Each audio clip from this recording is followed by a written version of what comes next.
नमस्कार दोस्तों, civil exam study में आप सभी का स्वागत है। दोस्तों आज हो गई कौन सी 4 मई हो गई है, ठीक है। और 4 मई से करंट अफेयर्स की कुछ महत्वपूर्ण टॉपिक्स होंगी और प्लस इसमें रिवाइज के लिए भी जो टॉपिक्स हैं उनको भी डाला गया है। तो आप लोग टेंशन लेने की बात नहीं है कि दोबारा पढ़ रहे हैं, ठीक है। तो कितने कुल पूरे टॉपिक कितने 10 होंगे और डेली कितना होता है 4 टॉपिकों को हल करवाया जाता है, लेकिन आज कितने हैं 10 टॉपिक हल करवाए जाएंगे। तो सिविल एग्जाम स्टडी के साथ बने रहने के लिए चैनल को जरूर सब्सक्राइब करें, वीडियो अच्छी लगी तो लाइक करें, दोस्तों में शेयर करें। तो चलिए देखते हैं क्या है आज की पहली टॉपिक। तो पहली टॉपिक दिया है कि CSIR ने, ठीक है, CSIR ने किसान सभा ऐप शुरू किया। इसके बारे में जानते हैं सब कुछ कि क्या है।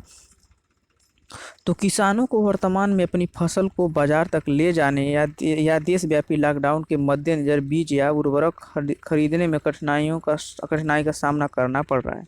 इसलिए सर्वोत्तम मूल्य निर्धारण व उपज के समय वितरण की सुविधा के लिए उचित आपूर्ति श्रृंखला प्रबंधन आवश्यक है। किसान सभा लक्ष्य किसानों को सबसे किफ़ायती और समय पर रसद सहायता प्रदान करना है। इसका लक्ष्य क्या है कि किसानों को सबसे किफ़ायती और समय पर रसद सहायता प्रदान करना है। आवेदन के उपयोग से उनके लाभ मार्जिन को बढ़ाने में मदद मिलेगी, क्योंकि यह बिचौलियों के हस्तक्षेप को कम करेगा और किसानों को सीधा संस्थागत खरीदारों से जोड़ेगा।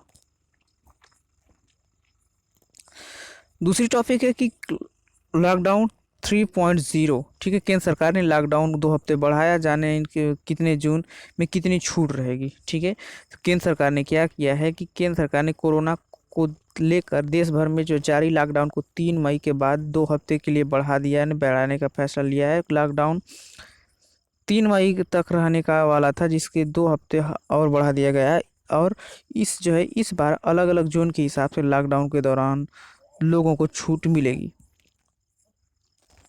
सरकार ने हाल ही में लॉकडाउन के मद्देनज़र अलग अलग जगहों पर फंसे मजदूरों और छात्रों को निकालने के लिए विशेष ट्रेनें चलाने का फैसला किया है। गृह मंत्रालय ने लॉकडाउन बढ़ाने के साथ साथ लिए रेड जोन, ऑरेंज जोन और ग्रीन जोन के आधार पर नई गाइडलाइन भी जारी की है। टॉपिक 3 से प्रश्न नंबर मतलब तीसरा है कि अमेरिका ने बौद्धिक संपदा संरक्षण के लिए भारत को प्राथमिकता निगरानी सूची में शामिल किया। तो अमेरिका ने इस सूची में भारत के साथ अन्य 10 देशों को भी शामिल किया है और इन देशों में चीन को भी शामिल किया गया है। अमेरिका ने आरोप लगाते हुए यह कदम उठाया है कि इन देशों में बौद्धिक संपदाओं और उनके प्रवर्तन ने अमेरिकियों की न्यायोचित बाजार पहुंच को हानि पहुंचाई है। अमेरिका के अनुसार फार्मास्यूटिकल्स के अलावा भारत की कृषि रासायनिक उत्पादन प्रणाली में भी कुछ चुनौतियां थी। ऐसे अन्य मामले में व्यापार गोपनीयता चोरी, ऑनलाइन चोरी, ट्रेडमार्क की रक्षा करने में बाधाएं, नकली सामानों का निर्यात, उच्च मात्रा में विनिर्माण भी शामिल है। प्रश्न नंबर 4 दिया कि आईसीसी टेस्ट रैंकिंग भारतीय टीम ने गंवाया नंबर 1 का स्थान, टॉप पर पहुंचा ऑस्ट्रेलिया। तो ऑस्ट्रेलिया ने आईसीसी द्वारा जारी ताज़ा टेस्ट और T20 रैंकिंग में पहला स्थान हासिल कर लिया है। आईसीसी ने 1 मई 2020 को वार्षिक रैंकिंग जारी की, जिसमें से 2016-17 के सत्र की रेटिंग को हटा दिया गया है। आईसीसी के जारी बयान के अनुसार रैंकिंग में मई 2019 तक खेले गए मैचों को 100% जगह मिली है, जबकि इससे पहले 2 साल में खेले गए मैचों को 50% तक की जगह मिली है। आईसीसी रैंकिंग 3 साल के प्रदर्शन के आधार पर जारी की जाती है, इसमें प्रत्येक साल 1 मई को अपडेट किया जाता है। ऐसा करके सबसे आखिर के वर्ष के प्रदर्शन को हटा दिया जाता है और ताज़ा रैंकिंग में 2017, 18, 19 और 19-20 का प्रदर्शन शामिल है। रैंकिंग में मौजूदा साल यानी करेंट ईयर के प्रदर्शन को 100% वोट वेटेज किया जाता है। प्रश्न नंबर 5 दिया कि लेबर डे 2020 यानी 1 मई को क्यों मनाया जाता है मजदूर दिवस। तो जानते हैं कि यह दिवस जो है संगठित अथवा असंगठित क्षेत्रों के कामगारों और मजदूरों द्वारा मनाया जाता है। मजदूर वर्ग जो है इस दिन बड़ी बड़ी रैलियों का आयोजन करते हैं। मजदूर दिवस पर टीवी, अखबार और रेडियो जैसे प्रसारण माध्यम द्वारा मजदूर जागृति प्रोग्राम प्रसारित किए जाते हैं तथा बड़े बड़े राजनीतिज्ञ इस दिवस पर मजदूर वर्ग कल्याण के लिए कई महत्वपूर्ण घोषणाएं भी करते हैं।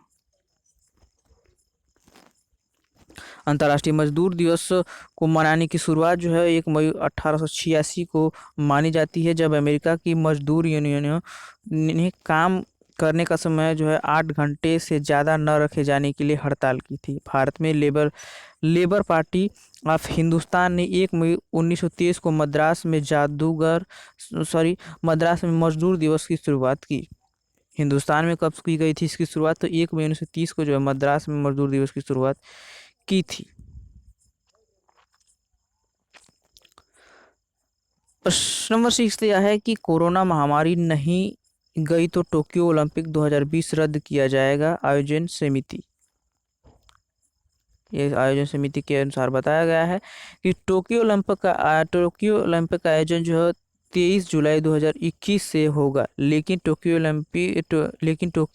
2020 के अध्यक्ष कौन है? योशिरो मोरी ने कहा है कि इन्हें आगे स्थगित करना संभव नहीं है क्यों है। आयोजन समिति के अध्यक्ष ने कहा कि अगर अगले साल तक भी इस महामारी पर काबू नहीं पा सके तो खेलों को रद्द कर दिया जाएगा।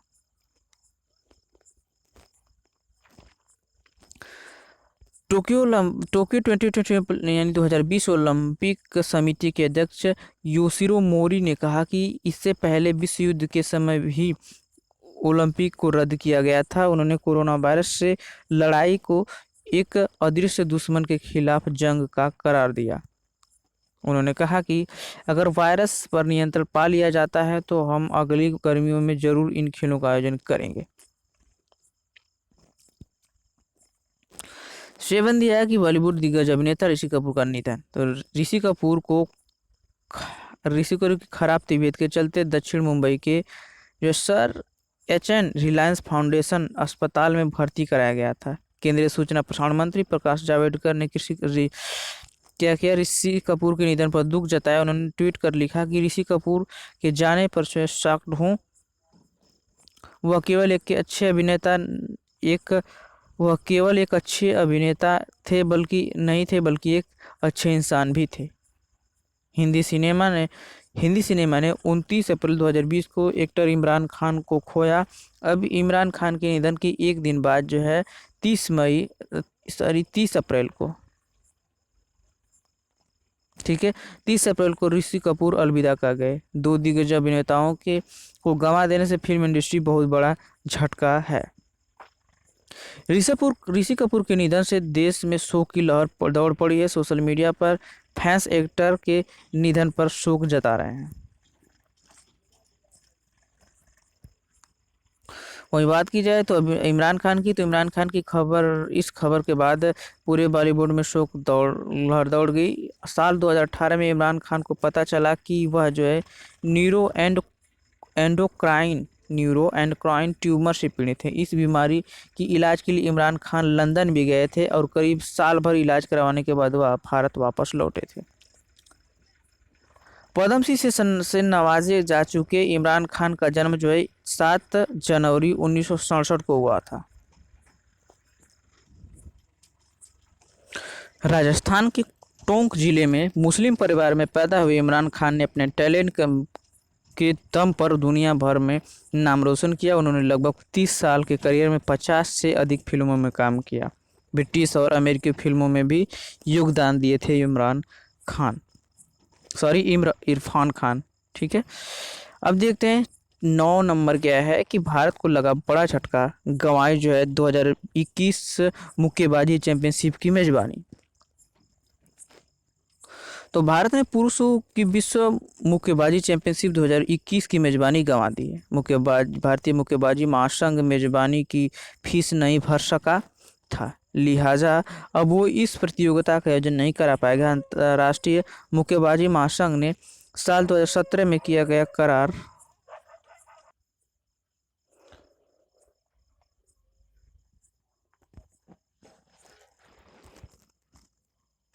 तो अंतर्राष्ट्रीय मुक्केबाजी महासंघ ने साल 2017 में किया गया करार तोड़कर अब सर्बिया को मेजबानी सौंप दी है। अब मेजबानी कौन करेगा? सर्बिया करेगा भारत की जगह। पहली बार इस चैंपियनशिप की मेजबानी मिलने वाली थी। अब सर्बिया के शहर बेलग्रेड में जो है इसका आयोजन होगा। AIBA ने कहा कि सर्बिया के पास इस बेहतरीन आयोजन के लिए सभी सुविधाएं मौजूद हैं। AIBA ने अंतरिम अध्यक्ष AIBA के अंतरिम अध्यक्ष जो है मोहम्मद मुस्ताहसिन ने कहा कि सर्बिया खिलाड़ियों, कोचों, अधिकारियों और प्रशंसकों के लिए हर तरह के बेहतरीन आयोजन में सक्षम है। और अब देखेंगे लास्ट टॉपिक होगी आज की, यानी 4 मई की। तो इसमें रिवाइज के तौर पे भी प्रश्नों को हल करवाया जा रहा था। तो डेली करंट अफेयर के प्रश्नों को हल करवाया जाता है, जो कि UPSC plus all state exams के लिए बहुत ही उपयोगी हो सकती हैं। और साथ में प्रीवियस ईयर में UPSC की प्रीवियस ईयर में आए हुए प्रश्नों को भी हल करवाया जाता है, तो आप लोग देख सकते हैं उसको। तो चलिए देखते हैं कि भारत सैन्य क्षेत्र में सबसे अधिक खर्च करने वाला दुनिया का तीसरा देश बना।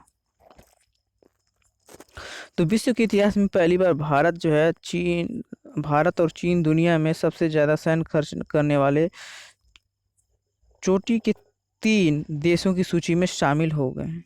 ऐसा पहली बार हुआ है जब सबसे ज़्यादा सैन्य खर्च करने वाले 3 देशों में से 2 देश एशिया के हैं। रिपोर्ट में कहा गया है कि अमेरिका सैन्य खर्च के मामले में टॉप पर रहा है, जबकि चीन और भारत दूसरे और तीसरे स्थान पे तीसरे सबसे बड़े सैन्य खर्च के स्थान पे बने हैं। एशियाई देशों में चीन और भारत के अलावा सैनिक साजो सामान पर सबसे अधिक खर्च करने वालों में जो है जापान और दक्षिण कोरिया भी शामिल हैं।